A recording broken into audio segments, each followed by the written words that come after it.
الصيام كما كتب على الذين من قبلكم لعلكم تتقون.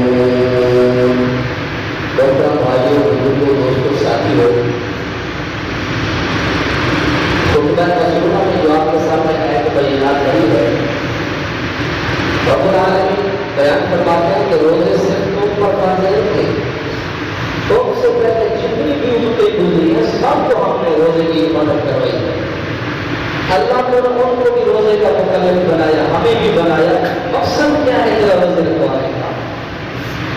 12 مہینوں میں سے صرف 1 مہینہ آپ روزہ سے رکھواتے ہیں۔ مقصد کیا ہے؟ اللہ تعالیٰ مقصد بیان فرماتے ہیں لعلکم تتقون،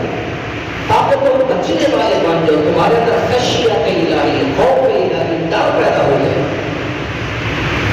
ڈر کیسے پیدا ہوگا؟ روزے کے بغیر نہیں ہو سکتا۔ فرمایا کہ تمہارے سامنے حلال چیزوں کا کمرہ بھرا ہوتا ہے، فریج بڑے بڑے ہوتے ہیں، فریزر بڑے بڑے ہوتے ہیں۔ روزے کی علاوہ ایک حلال چیز بھی اٹھا کے منہ میں ڈالنے کی ضرورت نہیں کرتے تو اندر بیٹھا جو جج ضمیر ہے وہ کہتا ہے خبردار تو روزے سے ہو۔ اللہ فرماتا ہے وہی بھولا سبق میں یاد دلانا چاہتا ہوں، یہی تمہارا جوش و جذبہ جو ہے، ڈرنے والا، خشیت الہی والا، بچنے والا۔ دنیا کے نام کے معاملات سامنے ہو، برائی کے مواقع، اسباب سب کھلے ہو سامنے، لیکن اللہ سے آواز ہے بھائی کوئی ایماندار ہے تو نے کلمہ پڑھا ہے۔ یہی سب پیغمبروں کی دعوت ہے۔ عقیدہ توحید کے بعد پیغمبروں نے جس دعوت پر زیادہ زور دیا اسی دعوت پر دیا ہے۔ قرآن کی آیتیں آپ کو سنا تو آپ کا ایمان تازہ ہو جائے۔ اتنی کثیر تعداد میں آیتیں، مثال کے طور پر حضرت نوح پیغمبر ہے، 19 پارہ ہے وہ اعلان فرماتے ہیں، فرمایا اِذْ قَالَ لَهُمْ أَخُوهُمْ نُوحٌ أَلَا تَتَّقُونَ۔ ادھر روزے والے سبق میں کیا تھا؟ لَعَلَّكُمْ تَتَّقُونَ۔ ادھر پیغمبر روح میں دعویٰ دے رہے ہیں أَلَا تَتَّقُونَ، میری امت کے لوگوں ڈر کیوں پیدا نہیں ہوتا تمہارے اندر؟ دوسرے پیغمبر فرماتے ہیں اِذْ قَالَ لَهُمْ أَخُوهُمْ نُوحٌ أَلَا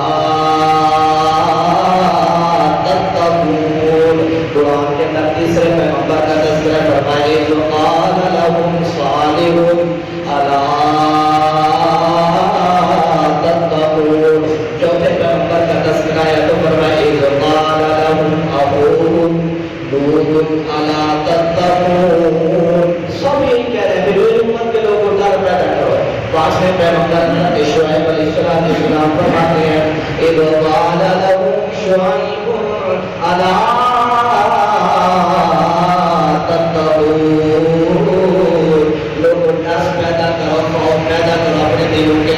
کس طرح خوف پیدا کرنا اللہ نے قرآن کے اندر بڑی عظیم مثال بیان فرمائی۔ فرمایا میرا پیغمبر گزرا ہے جس کو میں نے آدھی دنیا کو حسن عطا فرمایا، جن کا نام اسمی گرامی ہے حضرت یوسف علیہ السلام۔ ایک خاتون ہے جس کا نام زلیخا ہے، وَغَلَّقَتِ الْأَبْوَابَ، دروازے بند کر لیے، کھڑکیاں بند کر لی۔ حضرت یوسف علیہ السلام کو فرماتی ہے ہائی تعالیٰ کا پیغمبر آ جا، میرا جسم حاضر ہے۔ یہاں پتہ چلتا ہے خوف خدا کا، یہاں پتہ چلتا ہے تقوی کا۔ حضرت یوسف پیغمبر فرماتے ہیں قال معاذ اللہ، نہیں زلیخا میرے دل میں خدا ہے، میرے دل کے اندر پرہیزگاری ہے، میں نے رب کو مانا ہے، رب کو ماننے والے کبھی سنا نہیں کرتے۔ ڈر ہے میرے دل۔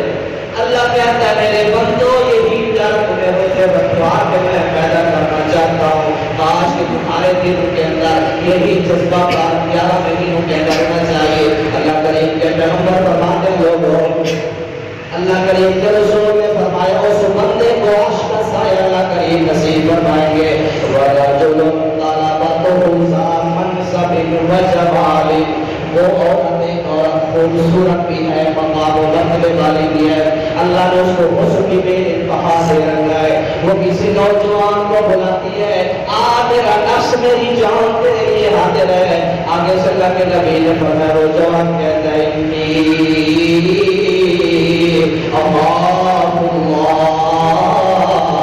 نہیں خاتون میرے دل میں رب بستا ہے، میرے دل کے اندر خوف خدا کا سنا نہیں کر سکتا۔ اللہ کے نبی علیہ السلام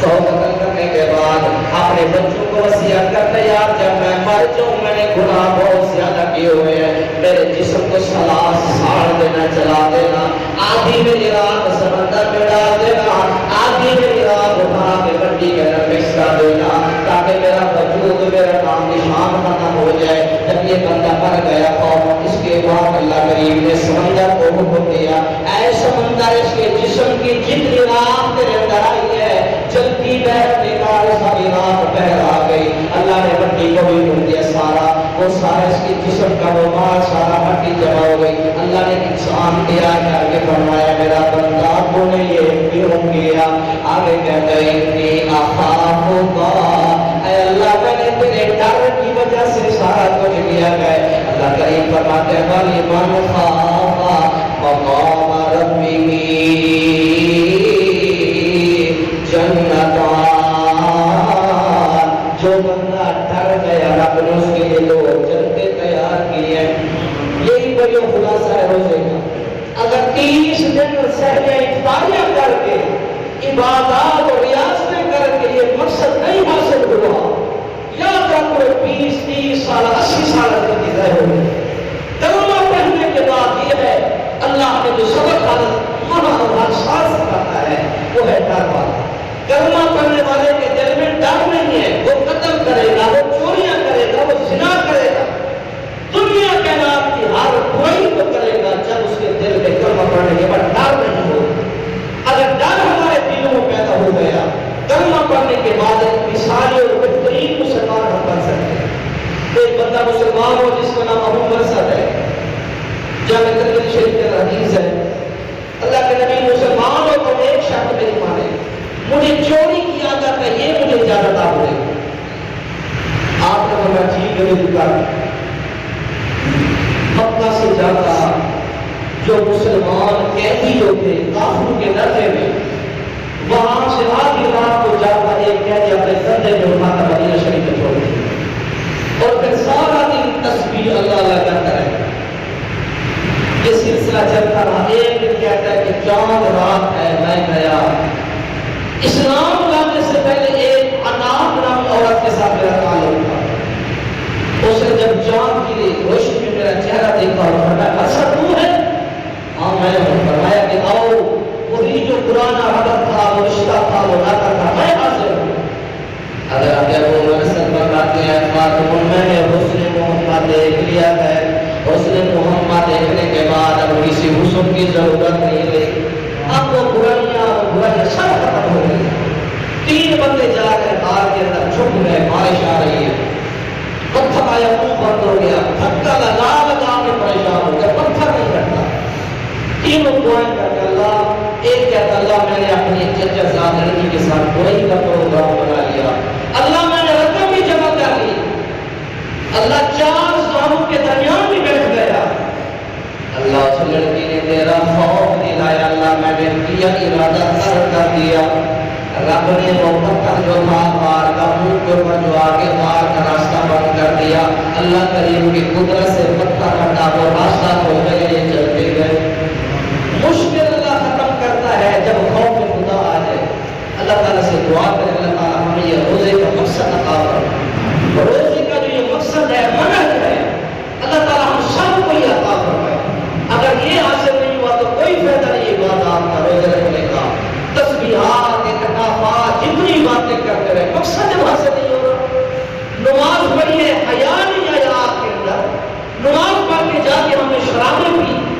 نماز پڑھنے کے بعد ہم اللہ کہتے ہیں الصلاۃ تنہی عن الفحشاء والمنکر